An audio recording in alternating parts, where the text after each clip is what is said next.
Seja muito bem-vindo, seja muito bem-vinda a mais um episódio do podcast Culturas e Times Fortes.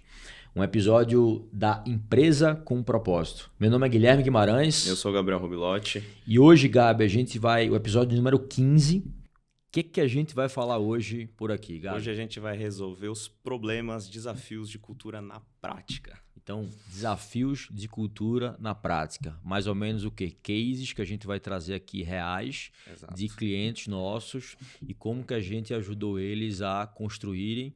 E se você é empresário, se você é empresária, está em rápido crescimento e está assistindo esse canal aqui, está assistindo esse vídeo aqui ou esse podcast, seja nos nossos canais de vídeo, como o nosso YouTube, ou dentro dos nossos canais de podcast, seja o Spotify ou podcast, eu quero deixar um presente para você. Primeiro de tudo, né? Fazer um momento de jabá agora aqui, Gabi. Se você não segue a gente ainda, cara, coloca para seguir, tá? Nessa setinha.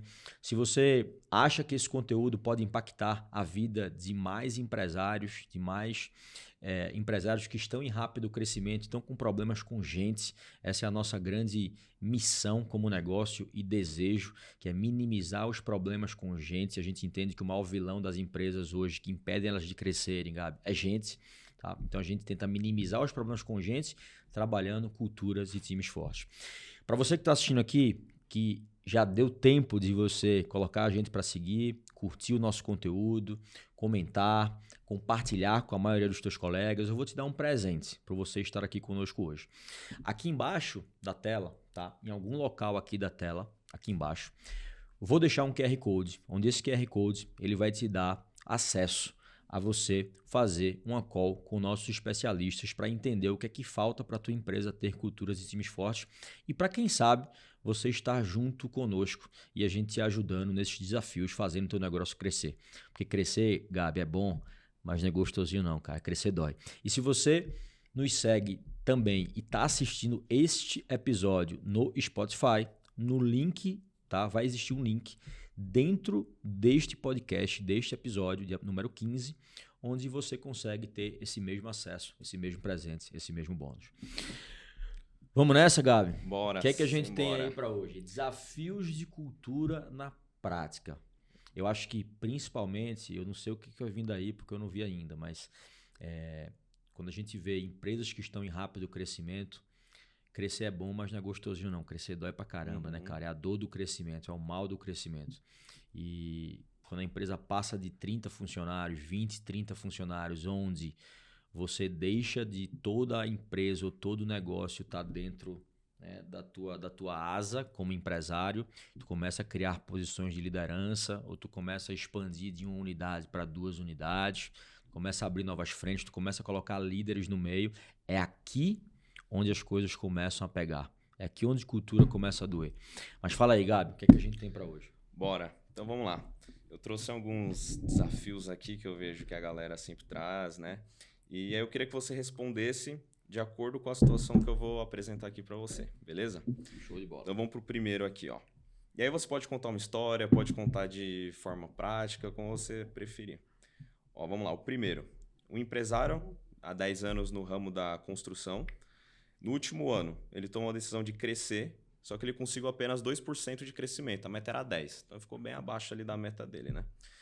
Esse ano, o empresário decidiu que ele vai botar pressão e ele contratou 15 colaboradores.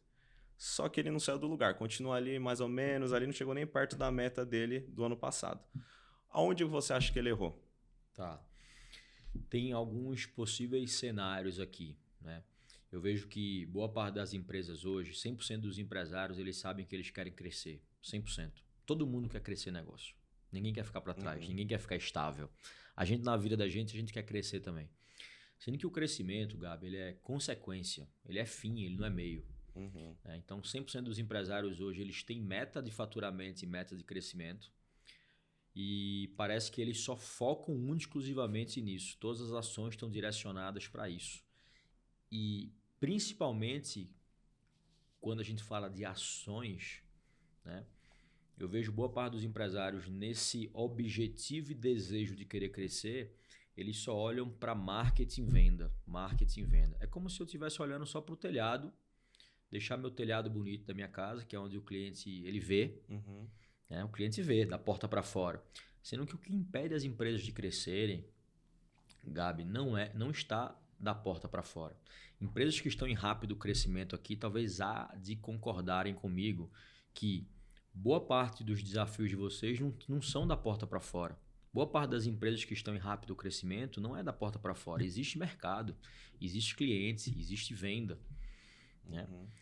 Mas para eu crescer para fora, eu preciso ter uma base muito forte da porta para dentro para sustentar o rápido crescimento desses negócios. O que eu mais vejo é quando as empresas começam a acelerar, acham o fit do produto dela com o cliente, com o mercado, e o mercado agora começa a ter aceitação pelo produto ou pelo serviço dela, eles acham que é só colocar gente para dentro que vai resolver os problemas, quando na verdade não é. Talvez seja o que mais vai dar dor de cabeça é quando eu começo a trazer muita gente errada e muita gente desalinhada. Quando eu acho que todos os meus problemas de empresa são resolvidos com venda, eles são resolvidos com venda, eu concordo. Sendo que para você vender mais e para tu crescer teu negócio, é impossível tu escalar sem gente. E aí se tu acha que é só colocar gente como um recurso, qualquer gente, tu vai começar a ter muito mais problemas do que solução. Então é como se eu dissesse assim, eu tô com um balde furado. Tem muita empresa que está com um balde furado, é a metáfora do balde furado. Tem muita demanda entrando, tem muita água entrando, sendo que o balde está furado e na mesma velocidade que entra, sai. Quanto maior é o crescimento do negócio, mais dor de cabeça eu tenho, mais o dono fica sobrecarregado, mais falta clareza, mais falta direção para as pessoas, mais os problemas de comunicação eles existem, mais os problemas comportamentais, que eu arrisco dizer que hoje representam 80% dos problemas de um empresário, de um líder, são problemas de comportamento e não de técnica. Então é aqui onde talvez essas pessoas erram.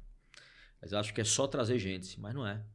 Então o que impede as empresas de crescerem, a gente olha muito o faturamento e resultado como um drive, que é extremamente importante, eu concordo, sendo que faturamento é consequência de eu deixar meus clientes satisfeitos com o meu produto ou meu serviço. Cliente satisfeito é consequência dos meus processos internos estarem rodando perfeitamente.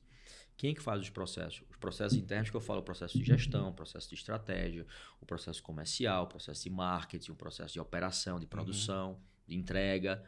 Mas quem é que faz esses processos? É gente. Então, adianta eu colocar um monte de gente errada, desalinhada e ruim comportamentalmente? Eu vou crescer, cara. Mas a dor de cabeça que vai ter, a sobrecarga, a ansiedade, a empresa depender da gente para tudo. E às vezes a gente não cresce na velocidade que a gente gostaria. E vou dizer mais. A maioria das empresas no mundo que quebram, mais de 50% das empresas hoje que quebram no mundo, elas quebram, Gabi, não porque elas estão desacelerando, mas elas quebram justamente nesse momento de rápido crescimento.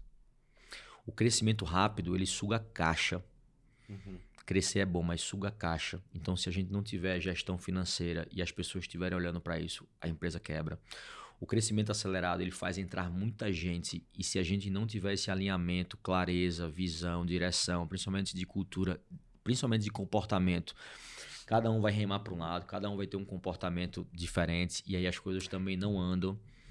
E parece que as pessoas não acompanham, parece que as pessoas são ruins. Então eu já vi empresário, cara, nessa situação, ele acha que o problema é venda, é mercado, é processo. Não é. O problema é gente. O que vai impedir o teu negócio é de gente. Se tu tem gente com os comportamentos errados, não vai. Aí tu acha que o time não acompanha. Mas aí são problemas de contratação. Né? E aí o que acontece? O empresário, ele tenta de tudo. Ele troca o time e continua na mesma. Às vezes ou estável ou até desacelerando. Pô, em vez de crescer 10%, estou crescendo só 2%. Ele tenta pagar melhores salários. Ele tenta flexibilizar. Ele tenta contratar uma consultoria de gestão e de processo. Ele tenta fazer de tudo na empresa. E os problemas continuam os mesmos. Troca o time e o time volta para a mesma coisa. Então ele só não está, talvez, olhando para uma única coisa. Vou chegar numa conclusão aqui que eu acho que é legal para a gente ser objetivo. Quem está nessa situação e quem cresceu rápido vai saber e vai se identificar no que eu estou falando. Talvez vocês tentaram de tudo, melhorar processo, melhorar gestão, mas processo não corrige técnica, processo não corrige comportamento, processo corrige técnica. E o problema das empresas hoje não é técnico, o problema das empresas hoje é comportamental. As pessoas sabem fazer, elas só não fazem. Ou elas sabem fazer, mas elas não têm clareza e direção do que elas podem fazer, e se elas podem fazer ou não, e para onde a empresa está indo ou não. Então acaba entrando um bando de cego sendo guiado por um empresário que às vezes também está cego, está buscando só o dinheiro, o faturamento e não tem uma visão clara. Então é um cego guiando um bando de outro cego. Aí, cara, vai ser difícil crescer. Ou então o crescimento ele vai exigir muito, ele vai doer muito. Muito mais do que o normal. Perfeito, perfeito. O empresário que já cresceu, ele sabe vender, ele sabe dominar mercado, mas quando ele contrata errado. Ele não sabe contratar. O empresário ele cria um negócio que cresce porque ele conseguiu criar uma solução muito boa, que tem uma aceitação muito boa no mercado. Mas não depende só desse serviço, só desse produto. Depende de gente para isso funcionar. Depende dos processos estarem rodando bem. E os processos demandam gente. E às vezes o empresário ele não sabe contratar. Ele sabe vender, ele criou um produto e um serviço muito bom, que tem uma aceitação de mercado e que tem fit com o mercado e faz ele vender, faz ele ter demanda, sendo que ele não tem braço, né, para dar sustentação a essa demanda na velocidade que a empresa dele precisa. Perfeito, perfeito. E aí, se fosse então para dar um resumo ali, né? O que você falaria para esse cara, então? Ele está com 2% de crescimento, mas ele quer chegar nos 10%, está contratando tudo errado. Se fosse para dar uma direção, o que você falaria? Cara, primeiro ponto, tu já tem mercado, tu já tem cliente, né? Tu já tem demanda, teu produto já tem aceitação no mercado. O que é que tu precisa fazer? A empresa não pode depender de você, que eu acho que você não quer que aquela empresa dependa de você para tudo. Se você trabalhar 24 horas por dia, 7 dias por semana, você não consegue dar conta desse resultado, de fazer sozinho. O que é que você precisa? É gente. Mas será que da forma como tu está contratando hoje, da forma como tu está trazendo as pessoas hoje, da forma como tu está engajando as pessoas hoje, da forma como você está dando clareza para as pessoas hoje, está fazendo sentido? Não. Então talvez você tenha um problema aí.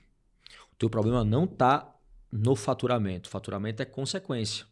Talvez o faturamento não esteja vindo, o crescimento não esteja vindo por consequência de você não ter as pessoas certas. Então, o teu problema não é venda, não é mercado, não é cliente, não é faturamento.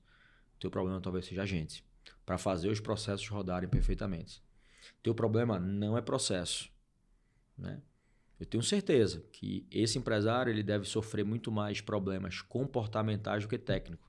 Ele deve desligar as pessoas muito mais pelo comportamento do que pela técnica. Então isso já é um sinal de que não é processo, e de que não é venda, e de que não é cliente, de que não é mercado. E de que o problema também não está no faturamento lá, no indicador fim. O indicador fim é só um resultado, é só uma consequência.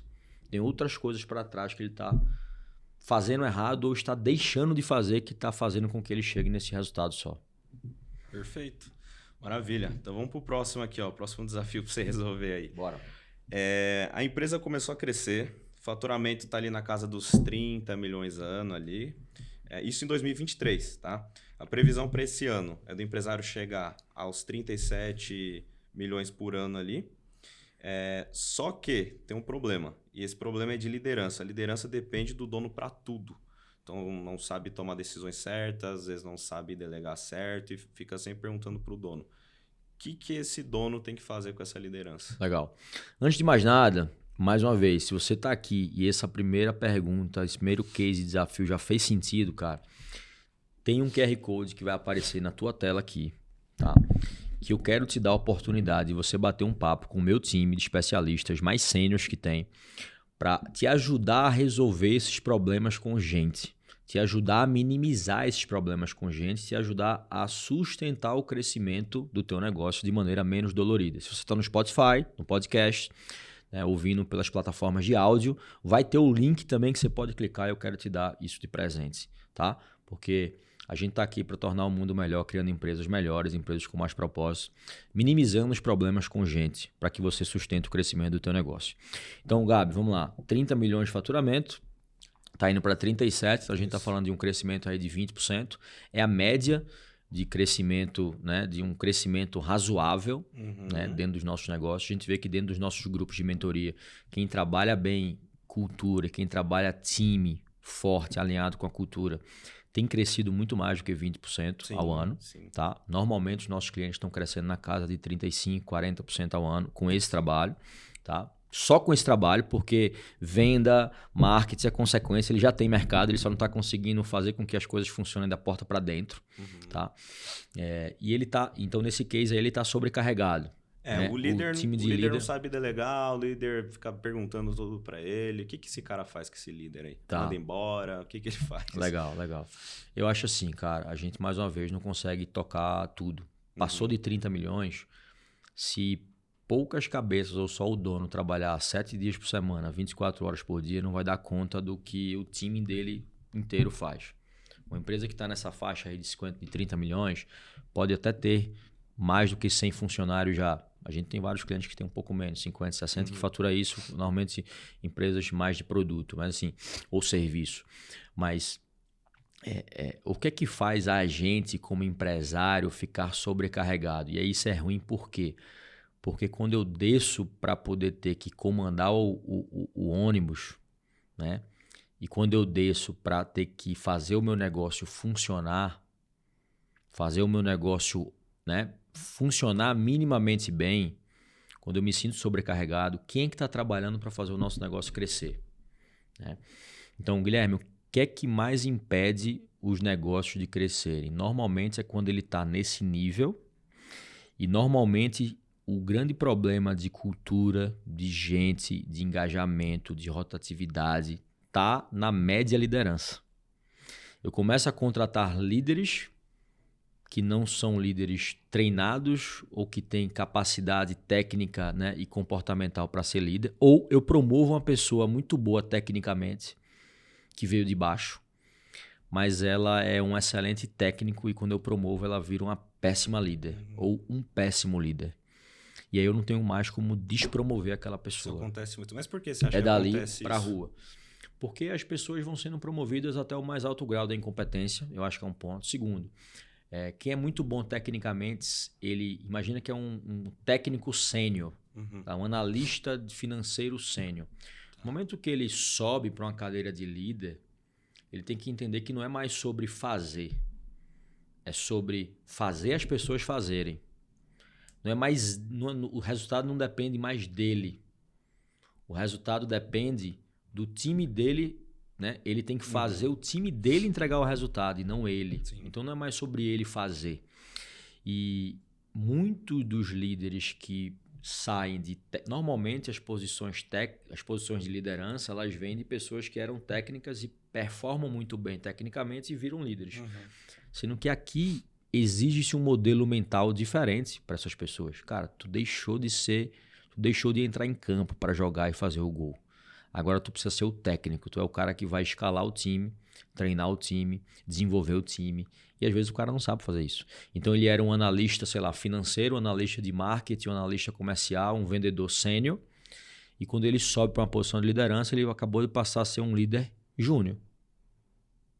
Né? E a gente trata ele como se ele fosse sênior. Ou então, na maioria das vezes, o que acontece, Gabi? Eu subo essa pessoa para um cargo de liderança, mas digo a ele que ele ainda tem que jogar alguma coisa aqui embaixo. Então, cara, eu te promovi para líder. Eu estava numa mentoria ontem, um empresário falando sobre isso. Eu promovi ele para ser o líder dos programadores. Ele tem uma empresa de desenvolvimento de software.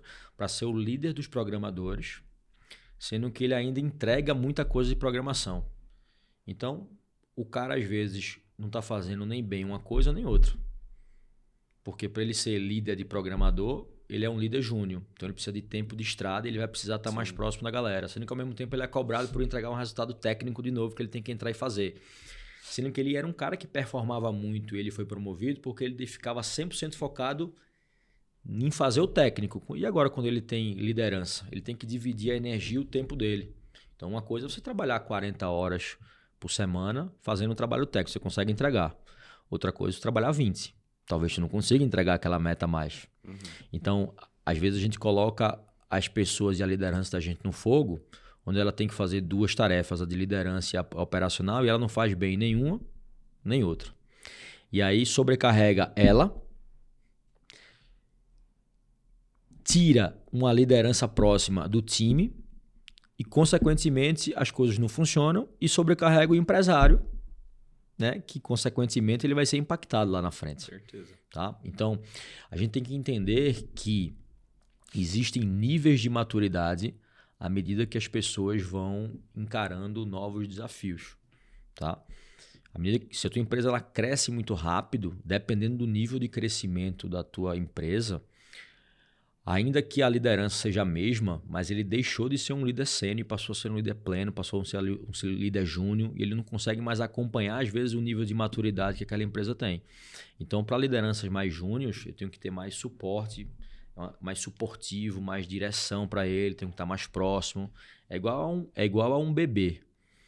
Um bebê, existem 4 fases de maturidade que eu chamo, níveis de maturidade dos profissionais. É o nível bebê, é o nível criança, existe o nível adolescente e existe o adulto.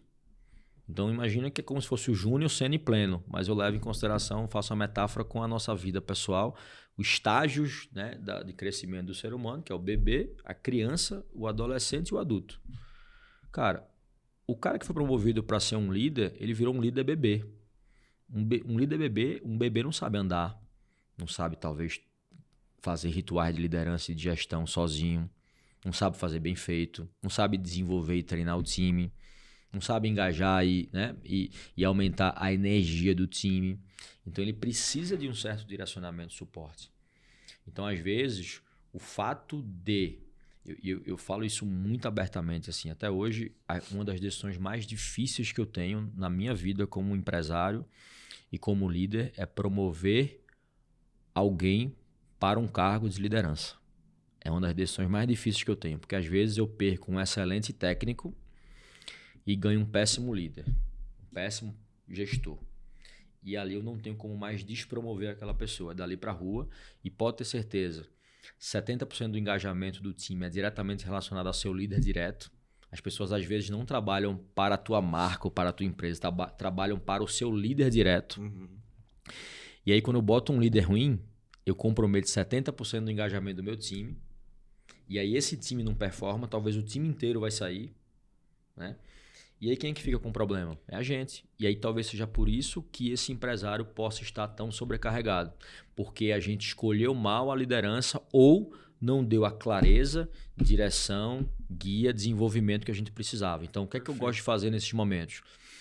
Eu promovo alguém, eu sei que aquela pessoa vai ter um desafio, ela não é mais sênior naquela posição, eu aumento meus rituais, eu aumento meus touch points, meus follow-ups e meus rituais de liderança e gestão com aquela pessoa.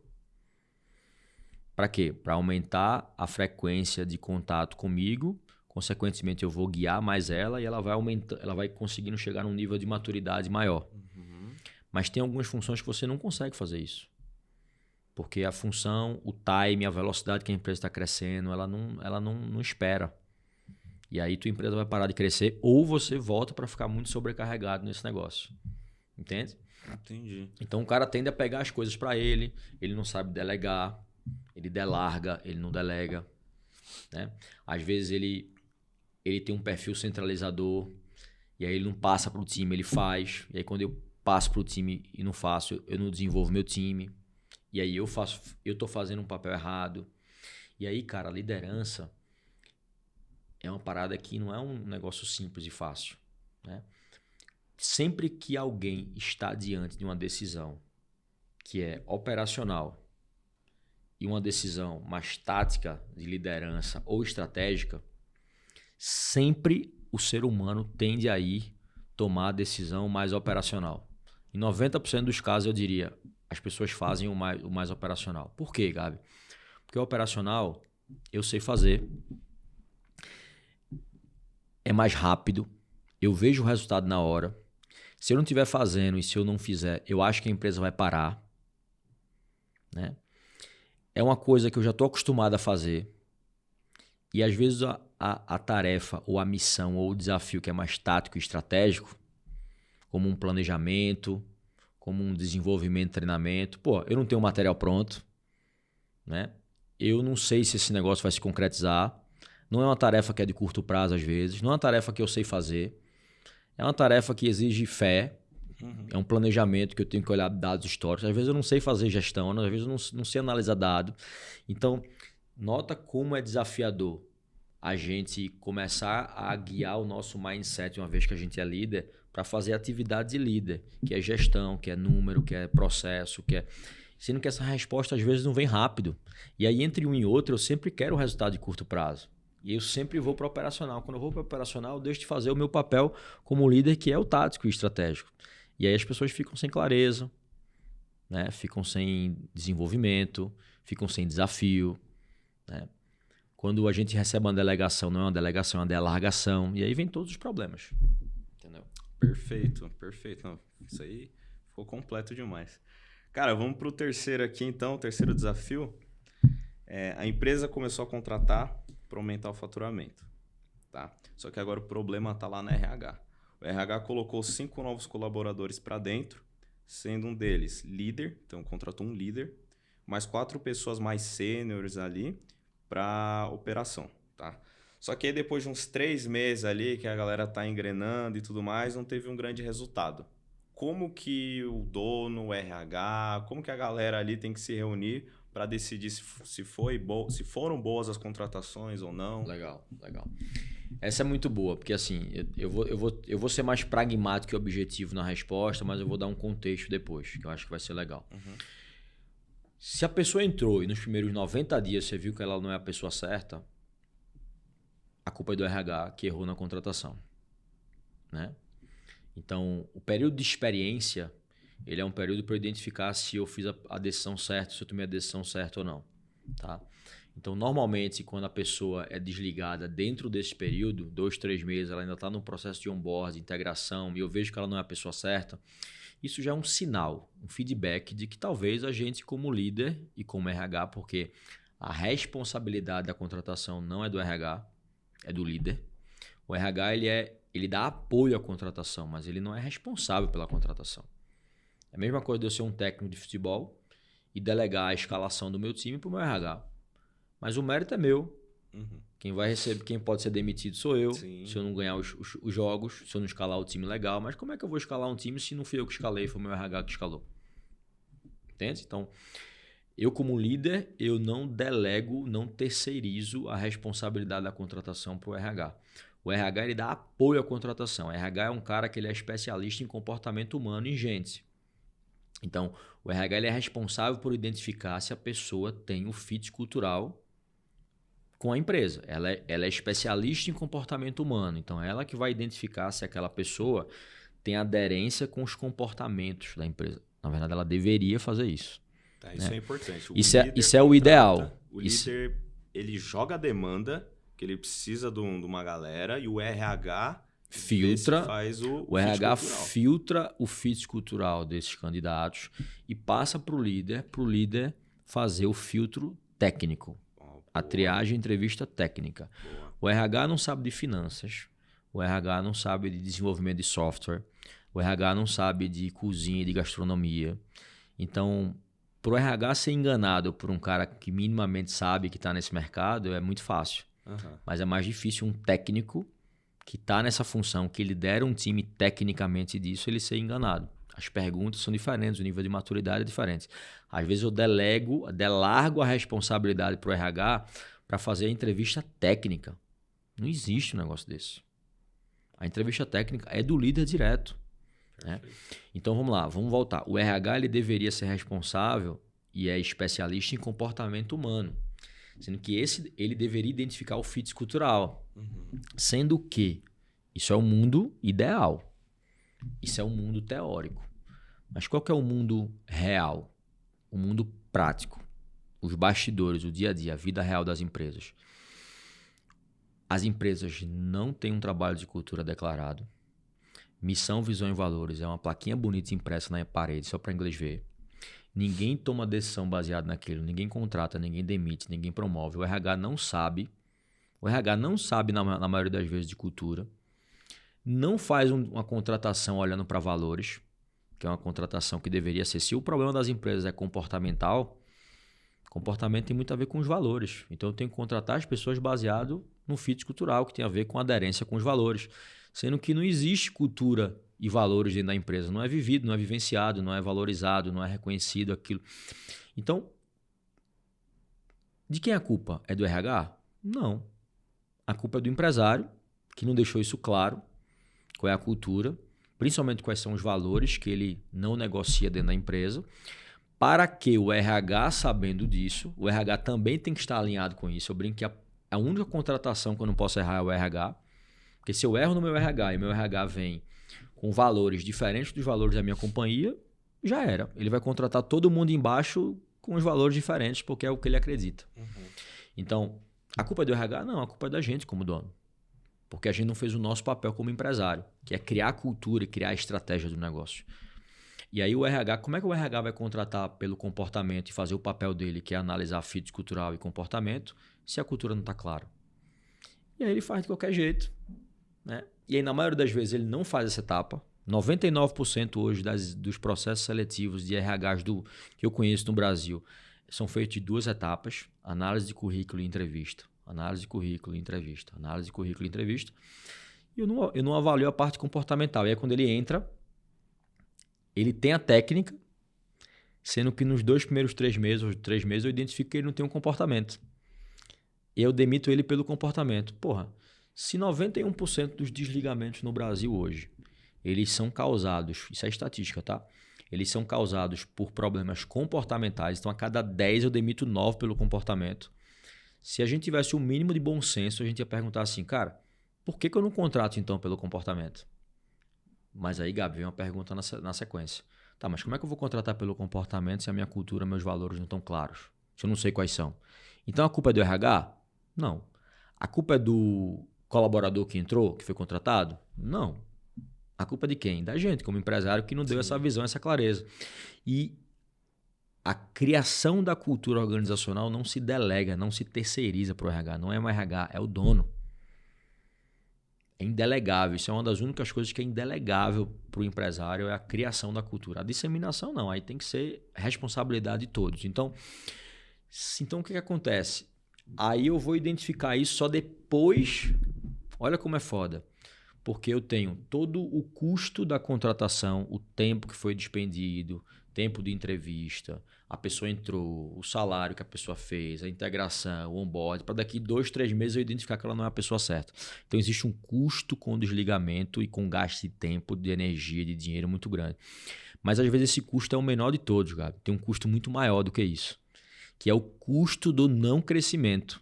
Eu trouxe aquela pessoa porque eu precisava daquela pessoa para entregar um resultado a mais, porque minha empresa estava crescendo, porque minha empresa estava abrindo uma nova unidade, porque minha empresa estava abrindo uma nova linha de receita. E aí eu trago essa pessoa, ela não performa. Então eu planejo aquele negócio para a empresa, aquele faturamento novo. Consequentemente, quando eu planejo um crescimento, algo novo, eu tenho que trazer gente, sendo que essa gente não performa, eu tenho que sair, e aí esse resultado ele não acontece. Que esse resultado é muito maior. Não é o custo do não crescimento, não é o custo com o desligamento, é o custo do não crescimento. É eu colocar no planejamento estratégico, no BP lá, que eu vou crescer X% a mais, sendo que eu preciso abrir novas linhas de receita, de unidade, de lojas, de produto, e eu contrato os líderes e esses caras não performam, e aí eu passo hoje 1, 2 meses para contratar uma pessoa, para achar uma pessoa. Aí passo mais 1, 2 meses, 3 meses, ali os 90 dias, o tempo de experiência, para entender que aquela pessoa não é a pessoa certa para mim. Eu perdi metade do ano. Verdade. E aí quando eu vou abrir um novo processo seletivo para trazer uma nova pessoa, acabou o ano.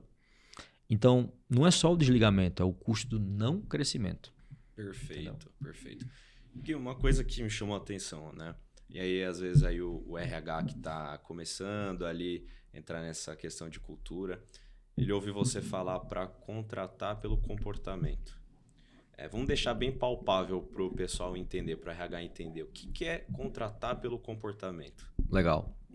O software de tomada de decisão das pessoas, são os nossos valores. Por que o ser humano ele é tão procrastinador? Por falta de critérios de tomada de decisão. Que na maioria das vezes, Gabi, tem a ver com falta de clareza dos nossos valores. Uhum. tá? Então, quando a gente fala de comportamento, o software de tomada de decisão do ser humano são os nossos valores. O que acontece, tá? E o ser humano ele chega a tomar mais de 10 mil decisões por dia e às vezes de maneira inconsciente. A gente está tomando decisões inconscientemente baseadas nos nossos valores. O que acontece quando eu trago pessoas para dentro do meu negócio? Estou falando eu como dono, que tem valores diferentes dos meus valores, que são os valores da minha companhia. Elas vão, quando eu saio da empresa, eu saio por aquela porta ali, eu levo os meus valores e levo o que eu acredito, que eu valorizo, e ficam as pessoas que estão dentro da empresa com valores diferentes, elas vão tomar decisões diferentes porque elas valorizam coisas diferentes. E aí a coisa não anda. Né? Então, eu brinco que a empresa ela é um hardware. Né? Igual a esse celular aqui, esse iPhone aqui, ele é um hardware. O software que tem aqui dentro desse iPhone chama-se iOS. Existe um software para fazer esse iPhone funcionar. Certo. Né? Sem um software, nada, isso aqui não funciona. Existe uma empresa funcionar sem gente? Não. A empresa ela é o quê? Ela é o hardware. A empresa ela é o iPhone. Mas para a empresa funcionar e crescer, precisa de um software. O software são as pessoas, o software é o iOS. E aí, se eu boto um Android dentro do iPhone, vai funcionar? Não. O Android é ruim? Não. O Android é o software. O iPhone é o hardware. O Android é ruim? Não. O iPhone é ruim? Não. Mas o que é que eles são? Eles são compatíveis. Incompatíveis. E é exatamente isso que acontece dentro das empresas. Eu estou trazendo pessoas que têm comportamentos e valores diferentes que dentro daquele hardware são incompatíveis com a empresa, com o modus operandi da empresa, e as coisas não funcionam. Entende? E aí eu acho que eu consigo corrigir comportamento depois que ela entra. E não consigo. Né? Vai tentar mudar o valor e os valores da pessoa do dia para a noite para ver se você consegue. A técnica, Gabi, você se treina, se capacita, se desenvolve. Agora vai tentar mudar, você consegue fazer a pessoa crescer. Agora vai tentar mudar o comportamento, os valores da pessoa do dia para a noite para ver se ela consegue. Não consegue. Então, 100% dos RHs hoje, de empresários, eles contratam pela parte técnica. Imagina que tem 3 etapas aqui. A parte técnica está aqui, a primeira. 100% olha para a parte técnica. Alguns olham para a parte comportamental. 50% olha para a parte comportamental, vai. Eu estou falando a parte comportamental. Se eu quero trazer uma pessoa financeira, ele tem que ser mais analítico, tem que ser mais discreto. O comportamento dele tem que ser isso. O perfil comportamental tem a ver com o perfil DISC, o profile, né? Enfim. Se eu quero trazer uma pessoa mais de RH, tem que ser uma pessoa mais empática, mais discreta. Se eu quero trazer uma pessoa da área comercial, tem que ser uma pessoa mais comunicadora, mais persuasiva, mais dominante, mais influente. E 50% das pessoas fazem essa avaliação comportamental. Mas raríssimas, 5%, faz um processo de seleção baseado em valores. É aqui onde 99% dos RHs e das empresas hoje contratam errado. Ninguém faz isso. O que a gente dentro da nossa metodologia faz, dentro dos nossos programas de mentoria faz?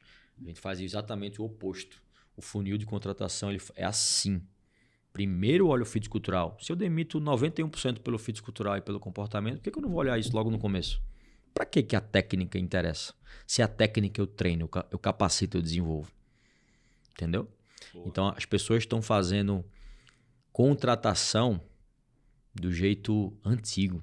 Existe um novo jeito, muito mais atual, muito mais moderno e que minimiza muitos problemas com gente, que é esse modelo que a gente tem um método próprio, único, né, no Brasil, que ninguém consegue copiar, que ninguém faz. E que quem copia, e quem faz, e quem tem acesso são os nossos clientes dos nossos programas de mentoria. E quem tem esse acesso são as empresas que começam a trazer as pessoas certas, e aí as pessoas certas começam a tocar os processos de maneira muito mais tranquila. Parece que o mundo anda, todo mundo toma uma decisão igual. E essas empresas que são responsáveis por um crescimento de 30%, 35%, 40% ao ano. Ao invés de estar batendo cabeça para crescer 10%. Caramba, perfeito. A explicação aí foi boa, hein? Agora, para finalizar, para fechar aqui, Vamos lá, tem uma empresa que ela tem 10 times, né? Então, tem 10 times, cada time tem um líder, só que aí o empresário está vendo que cada time performa diferente. Então, um entrega mais resultado, outro entrega menos resultados. E aí, como que a gente garante que todos eles tragam bons resultados? Todos, sem exceção. Tá. Cara, primeiro, tem um lance de... Eu acho que trazer as pessoas certas do ponto de vista cultural e comportamental é um negócio que é importante. Segundo ponto, entender o nível de senioridade das pessoas. E cada vez a gente como líder, meu papel como líder, cara, não é fazer só uma pessoa performar e a outra não. Eu fico muito incomodado quando eu tenho um time comercial onde, sei lá, um time comercial tem 6... Nosso time comercial hoje tem 10 pessoas. Mas eu fico muito incomodado com um time comercial hoje onde 4 batem meta, 6 não batem meta, e aí a empresa bateu meta, sendo que 6 pessoas não bateram. Cara, eu não fiz meu papel como líder. Meu papel como líder é fazer com que todo mundo bata a meta. Beleza que o time tem que ganhar. O time ganhando, a empresa batendo a meta, eu acho que é um primeiro passo. Beleza. Sim. Sendo que não dá para sustentar isso só na mão de poucas pessoas. Só alguns times bater meta e outros não. Então a gente tem que, como líder, o papel do líder é fazer as pessoas se desenvolverem. O papel do líder é desenvolver as pessoas. Né? Então, eu acho que tem muitos rituais de gestão aqui, muitos rituais de liderança, principalmente, que a gente precisa fazer e tocar para que eu vá conseguindo fazer com que essa pessoa suba também. Né? E eu vá puxando cada vez mais. Óbvio, Guilherme, na minha empresa a gente tem um sistema muito claro de meritocracia. Quem performa mais ganha mais. Beleza, eu quero que essas pessoas que estão performando, elas performem cada vez mais. Né? Mas as pessoas que estão abaixo, que elas também subam essa régua. Então, lá dentro da nossa empresa, a gente tem uma cultura muito focada em resultado. Que resultado é muito importante. Se essa pessoa não performar 2, 3, 4 meses, ela não vai ficar. Né? Sendo que a gente também tem uma cultura muito de desenvolvimento. Eu vejo muitas empresas que têm uma cultura muito focada em resultado e é só cobrança, pressão, mas a gente não faz o nosso papel como empresa e como líder, que é desenvolver as pessoas, treinar as pessoas. Se essas pessoas não estão batendo a meta, Gabi, das duas, uma. Ou ela está sentada na cadeira errada, ou o desafio que ela está recebendo está muito acima das habilidades que ela tem. Se ela for uma pessoa certa, vamos imaginar que ela esteja alinhada com a cultura, mas ela está sentada na cadeira errada, por isso que ela não entrega a meta, meu papel como líder é entender isso e trocá-la de função. Ela vai começar a performar naquela função. Se eu identifico aquela pessoa certa, está sentada na cadeira certa, mas ela não está entregando a meta, resultado, o desafio pode estar muito além da habilidade dela. E aí, na maioria das vezes, o que é que os líderes fazem? Eles diminuem o desafio para poder chegar na habilidade. Isso é uma tarefa que eu não acho que é muito legal e de curto prazo. O que é que eu gosto de fazer? Eu não reduzo o desafio. Eu trabalho para aumentar a habilidade. Então, e gente boa, cara, gosta de trabalhar em empresa boa, gosta de trabalhar em empresa que se desenvolve, gosta de trabalhar com metas grandes e desafiadoras, mas ele gosta de se desenvolver também. Então a gente tem uma cultura muito focada em resultado, tem. As pessoas são desligadas se não entregar resultado, são, né? Abertamente falando aqui. Mas a gente tem uma cultura muito focada em desenvolvimento também. Então a gente treina essas pessoas, a gente tem treinamento para o time comercial dentro da nossa empresa todos os dias. Todo santo dia tem treinamento para essa pessoa. Então, a pessoa que não gosta, que não tem uma cultura e que não valoriza desenvolvimento, ela não fica na minha empresa. Mas também ela vai ser treinada e desenvolvida para que ela consiga aumentar essa capacidade. Então, eu vejo muito liderança hoje, cara, só cobrando, mas, porra, não dá um treinamento, não paga um curso, não paga uma mentoria, não paga né? Não faz nada, cara. E aí é só cobrança. Pô, será que eu estou trazendo as pessoas num nível de maturidade e desenvolvimento técnico que elas conseguem para entregar a meta? Talvez não. Então, é muito disso. Liderança é muito sobre eu entender esse momento, mas fazer com que todo o time performe. Se tem alguém não performando, eu tenho que, no mínimo, fazer uma avaliação e entender qual é a causa desse problema. O problema é que ela não está performando, beleza.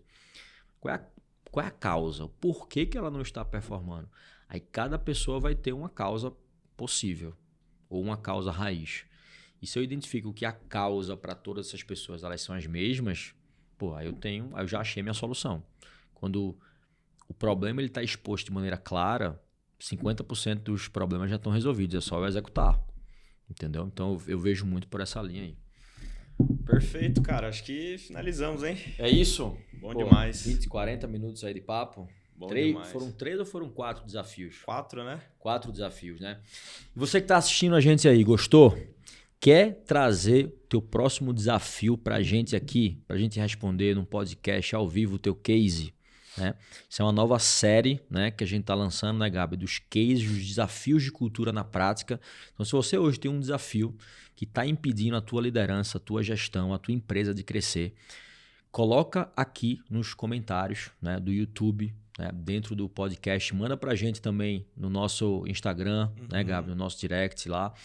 Mas se você está aqui até o final, eu quero deixar um presente. Primeiro, cara, se está aqui até o final, esse conteúdo fez sentido para você, segue a gente, dá uma moral pra gente, compartilha com o máximo de pessoas possíveis, coloca tuas dúvidas e comentários para que essas dúvidas sejam as próximas a serem respondidas aqui dentro, tá? Desse podcast ou desse YouTube, desse vídeo que a gente está gravando.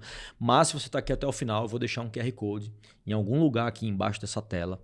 Se você está assistindo pelos nossos canais de vídeo, como YouTube, se você está assistindo pelos nossos canais de Spotify, podcast, eu vou deixar o link desse presente que eu quero deixar para você na descrição deste episódio.